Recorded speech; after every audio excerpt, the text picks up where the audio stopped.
I never see myself as a person that exists in the public eye, so I don't think about myself in that kind of way, and I don't want to exist in that world, and I don't think I do actually. But the hardest part, everything has changed from before, you know.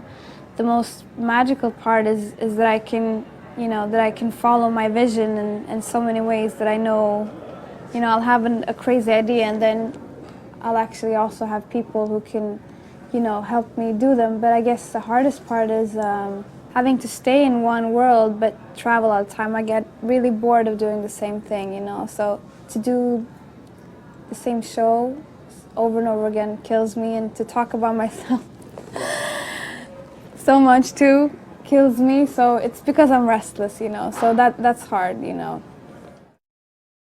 The first album was about me being, I'm young now, but I was even younger then, if you can imagine.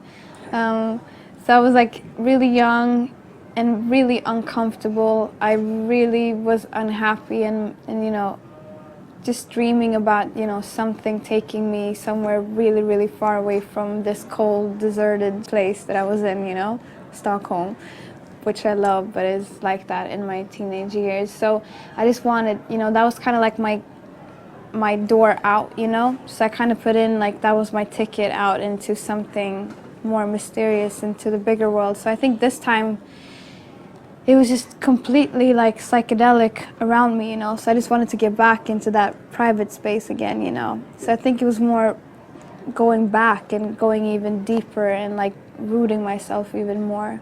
For me, I was dying to write, and I don't really bite into other people's pressures on me, I don't trust anybody, so I don't care about what anybody else thinks, but I just wanted to, to make, a 10 times better album than my first one. So for me, it was just about proving myself against myself, kind of. I don't need that much like outer interaction, so I was just trying to write what I was going through at the moment, and then I was in this cabin, so I was kind of locked up, kind of, because I didn't have a driver's license. So I watched a lot of films and then just wrote what I felt.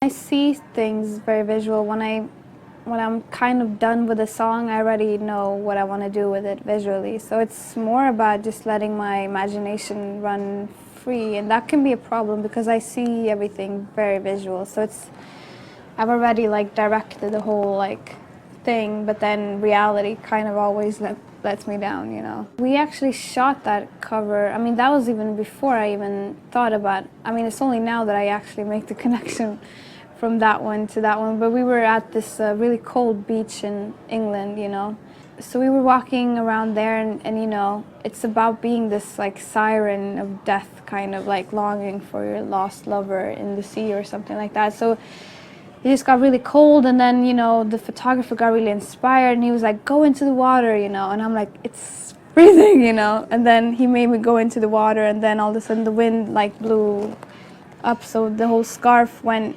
all over my face, so then we just got the picture, and then I wanted it to feel like a, like a document that you would find, like a weathered document,